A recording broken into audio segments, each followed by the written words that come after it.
Barat. NTV Sport di Nusantara TV.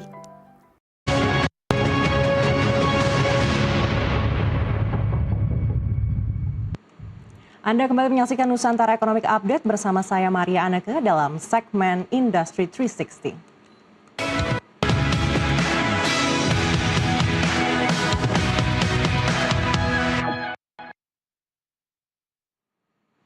Badan Pengawas Obat dan Makanan menemukan 26 produk kosmetik yang mengandung bahan berbahaya dan dilarang sepanjang triwulan 4 2025. Temuan ini menjadi peringatan bagi masyarakat untuk lebih cermat memilih produk kosmetik. Himpunan Apoteker Seminat Kosmetik PD Ikatan Apoteker Indonesia Sulawesi Selatan menilai masih banyak kosmetik di pasaran yang tidak memenuhi aspek keamanan, mutu, dan legalitas. Kondisi ini dipicu tingginya permintaan produk dengan klaim hasil instan serta rendahnya edukasi konsumen. Dari perspektif farmasi, penggunaan bahan berbahaya seperti merkuri, hidroquinon hingga obat keras tanpa pengawasan dapat memicu iritasi berat, kerusakan kulit hingga gangguan kesehatan jangka panjang. Masyarakat diimbau untuk selalu memeriksa legalitas produk melalui layanan cek BPOM.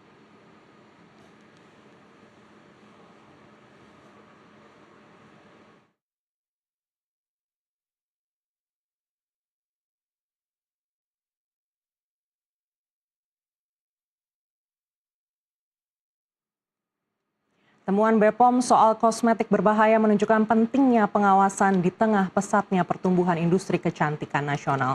Beauty dan wellness kini menjadi bagian dari glow economy yang mendorong UMKM dan industri lokal, namun juga menghadirkan tantangan besar di era digital. Lalu bagaimana BPOM memastikan industri beauty tumbuh aman, berkualitas, dan berkelanjutan? Untuk membahasnya telah hadir Kepala BPOM Bapak Taruna Ikrar dalam dialog glow economy dan masa depan industri beauty. Pak Taruna, apa kabar? Selamat datang di Studio Nusantara. Terima kasih, sehat dan sehat gembira. Luar biasa. Iya Pak Taruna, kalau kita melihat informasi yang beredar di masyarakat, ini BPOM semakin gencar untuk mengawasi kosmetik-kosmetik ilegal. Lalu bagaimana langkah ini akhirnya mempengaruhi industri beauty dan wellness secara general di tanah air? Ya, benar sekali. Di bawah kepemimpinan saya melihat dan memberikan intensifikasi pengawasan khususnya yang berhubungan dengan industri kecantikan dan kosmetik atau skincare. Karena ternyata di lapangan kita melihat masih banyak penggunaan-penggunaan yang tidak sesuai peruntukannya. Dan melalui suatu proses yang kadang juga bersifat ilegal. Jadi dengan konteks itulah, dengan upaya ingin memberikan perlindungan, Badan Pengawas Obat dan Makanan memberikan effort yang lebih besar untuk punya fokus terhadap persoalan skincare dan kosmetik ini. Alasannya ada 4. Satu, alasannya bahwa kita tahu skincare ataupun kosmetik menjadi kebutuhan primer, bukan hanya bagi ibu-ibu, bagi anak-anak gadis kita, tapi juga sekarang mayoritas pada seluruh, termasuk yang laki-laki, termasuk bagi orang yang sudah tua juga tetap membutuhkan kosmetik. Jadi demand-nya naik, bertambah jumlahnya. Kemudian yang kedua, sangat banyak produk-produk inovatif. Artinya karena kebutuhan meningkat, skincare ini melihat pasarnya besar kan. Nah, sehingga dampak itulah membuat produk-produk inovasi menjawab kebutuhan masyarakat semakin meningkat. Nah, kemudian yang ketiga, karena ada faktor kebutuhan tadi, maka aspek kepentingan ekonomi juga berdampak. Kita tahu bahwa tahun 2025 saja itu ada 135 triliun omset dari kosmetik di Indonesia saja, dan ini tumbuh 4,6 sampai 4,7% setiap tahun. Itu aspek ekonomi yang ketiga. Kemudian aspek yang keempat, tentu dalam hal seperti itu maka terbagi dua. Ada produk-produk yang karena kan masyarakat banyak yang butuhkan. Dia lewat jalur apakah bersifat legal tentu harus didaftar di Badan POM. Tapi yang sifatnya ingin instan, dia langsung aja dia pasarkan, dan itu menjadi bagian dari atensi kita, baik secara pemasarannya langsung ataupun pemasaran lewat online. Jadi 4 hal itu yang mendorong kenapa kami Badan Pengawas Obat dan Makanan melakukan intensifikasi dalam konteks kita pantau secara maksimal. Tujuannya adalah melakukan perlindungan pada masyarakat kita.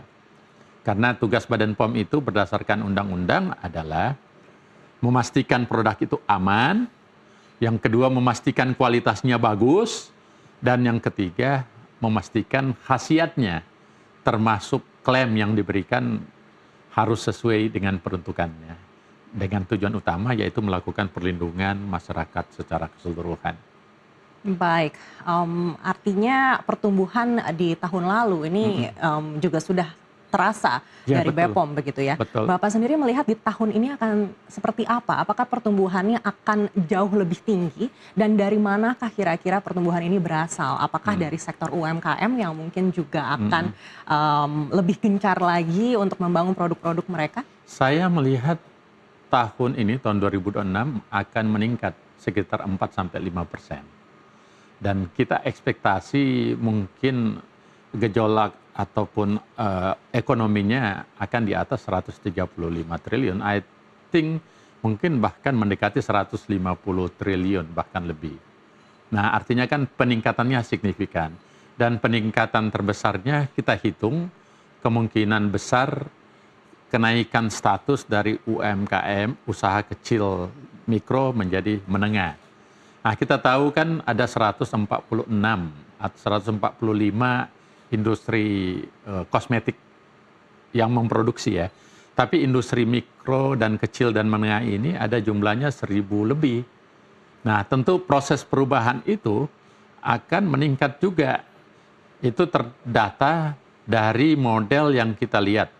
Sekarang ini kita buat kebijakan baru. Bukan hanya yang 145-an jumlah industri besar yang bisa memproduksi. Tetapi usaha kecil, mikro, dan menengah ini bisa melakukan maklon.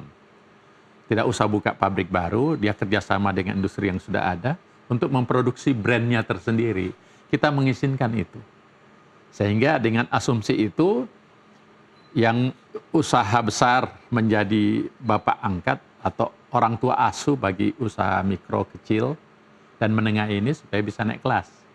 Nah, karena kenyataannya untuk nomor izin edar yang kita keluarkan itu sudah ada 290 ribuan nomor izin edar yang beredar di masyarakat. Banyak sekali.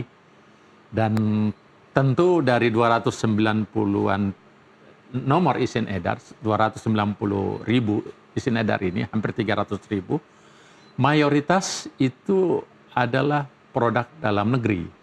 Jumlahnya 69,7% itu industri dalam negeri, sementara 30%-an itu adalah impor. Jadi kalau kita lihat pembandingan produk-produk industri kosmetik dan skincare ini, mayoritas masih produk dalam negeri. Nah, tapi terbalik. Yang kita lihat dari data, baik secara online maupun secara real di lapangan, yang pada umumnya yang ilegal, itu mayoritas dari impor. Jadi kesimpulannya, yang bermasalah kita hambat, kita tindaki, yang di dalam negeri kita berikan pengayoman dan kita berikan peluang untuk berkembang lebih bagus lagi. Tapi seperti tadi disebutkan, ada hal-hal yang perlu kita berikan edukasi pada masyarakat. Karena kita tahu kalau di mana ada semut, di situ ada, di mana ada gula ada semut. Nah, di mana ada uang, di mana ada kebutuhan, pasti di situ ada yang supply. Jadi antara supply and demand-nya itu saling berurutan dan saling bergantungan. Nah, kalau saling bergantungan ini yang menyebabkan ada industri-industri tertentu yang melakukan produk-produk yang seharusnya tidak bisa disampaikan ke masyarakat. Misalnya mengandung zat-zat yang berbahaya. Apa itu misalnya merkuri, hidroquinone, bahan baku obat, misalnya dexamethasone. Karena obat-obat dan zat-zat kimia ini ataupun zat-zat yang dilarang ini bisa betul memberikan dampak, misalnya wajahnya secara instan, mungkin bisa lebih cepat putih. Tetapi ada dampak jangka panjang yang berbahaya, mulai dari atopi, kerusakan kulit, kayak bopeng, kemudian sampai pada tahapan bisa merusak ginjal dan bisa menyebabkan apa yang kita sebut kanker, apakah itu kanker kulit dan sebagainya, kan berbahaya. Tugas Badan POM memastikan itu tidak terjadi. Jadi kalau ada yang terjadi, Badan POM akan bertindak tegas. Baik. Salah satunya yang 3 bulan terakhir ini kita tindak tegas, 26 produk itu tidak sesuai aturan, kita putuskan apapun yang terjadi. Baik, menarik sekali, ternyata ada industri yang ketergantungan produk-produk ilegal. Kita akan bahas lebih dalam lagi usai jeda. Tetaplah bersama kami akan kembali sesaat lagi.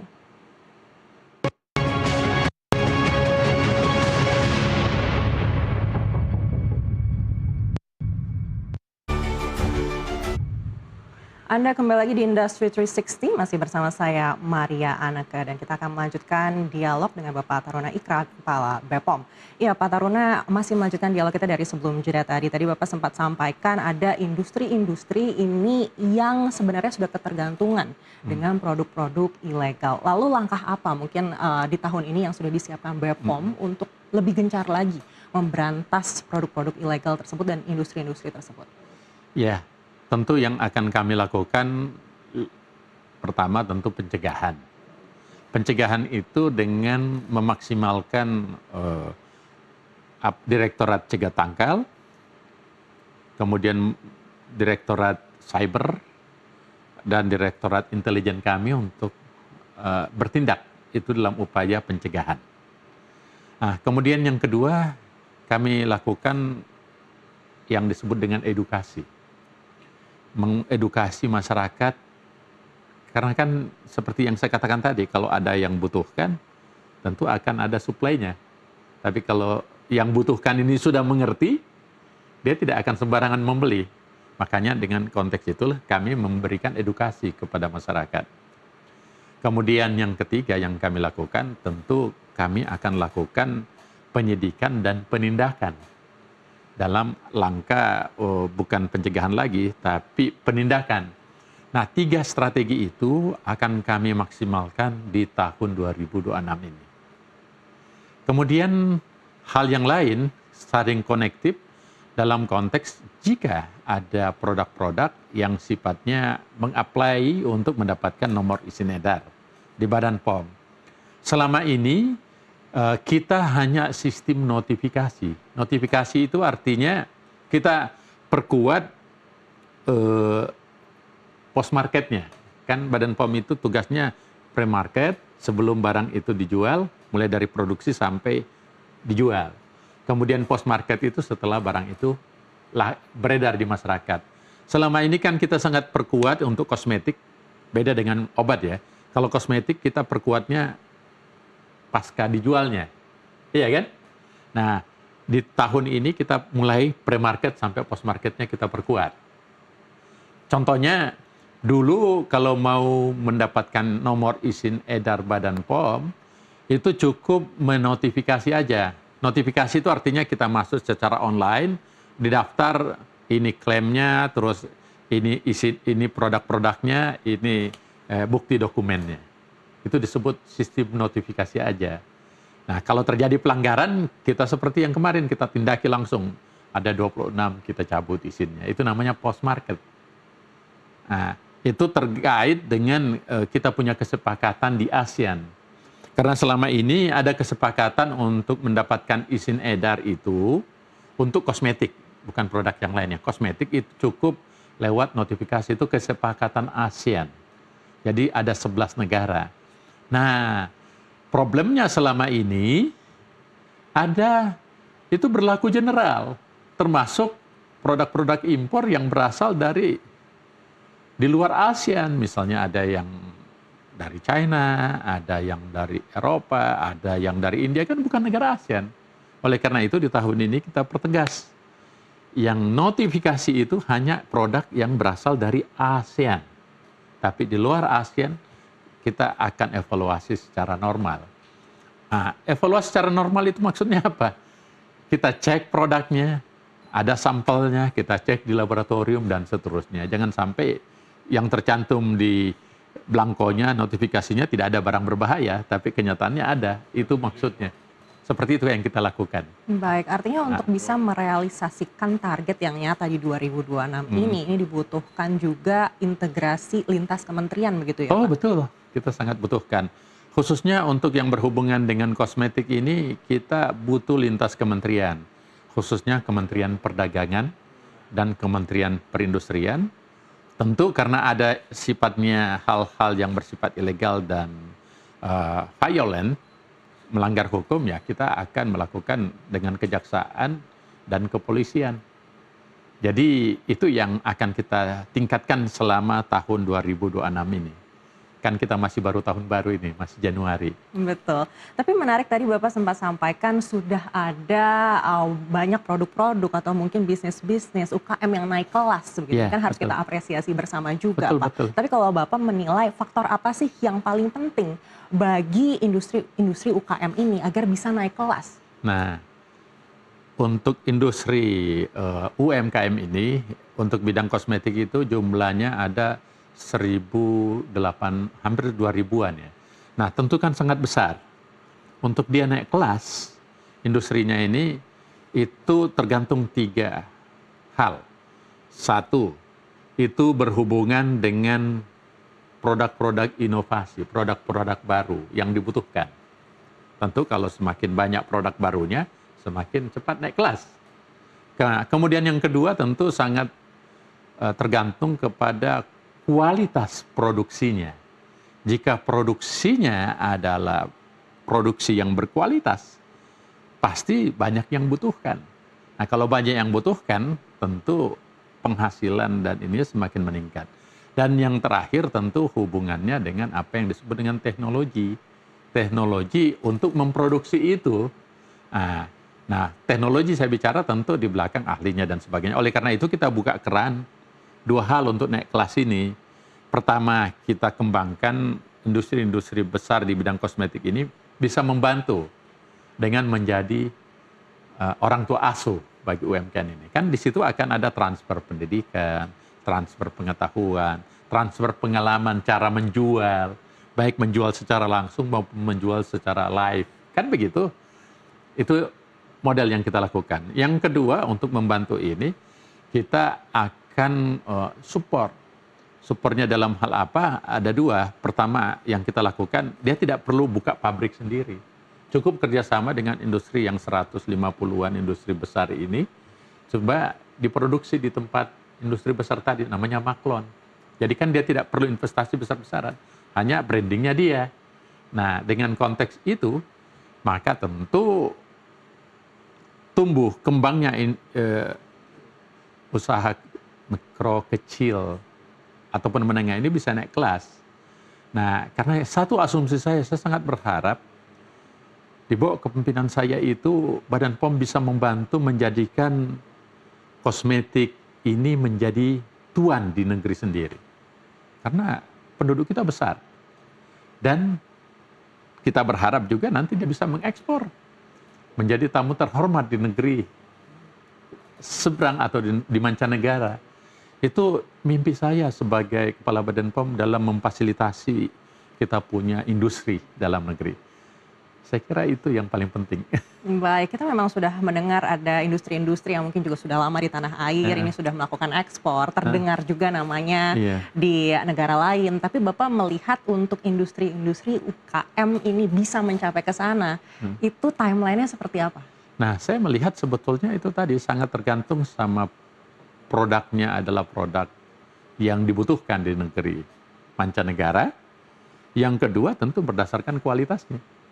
Nah, untuk sampai ke situ, industri-industri besar ini sudah luar biasa mengekspansi. Kita harus contoh. Ada beberapa contoh yang salah satunya dia bisa sampai untung sampai ya triliunan, 20-30 triliun setahun kan besar. Itu satu industri. Saya nggak enak menyebutkan namanya. Tapi laporan keuangan kita melihat.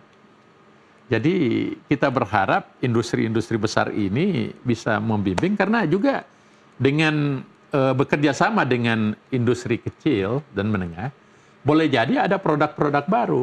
Dia simbiosis mutualisme lah. Untung di industri kecil, untung juga di industri besar karena dia melihat ada produk-produk baru. Jadi saling menguntungkan. Kemudian hal yang lain yang lebih spesifik lagi seperti yang saya katakan tadi kan kalau seluruh ASEAN ini kan sistemnya kita sistem notifikasi karena sudah kesepakatan. Jadi dia masukkan daftarnya ke Badan POM langsung disahkan berdasarkan data itu. Terus kita perketat setelah dijual post market. Nah, makanya kita tidak main-main kalau di post market ada terjadi apa-apa kita langsung cabut. Iya kan?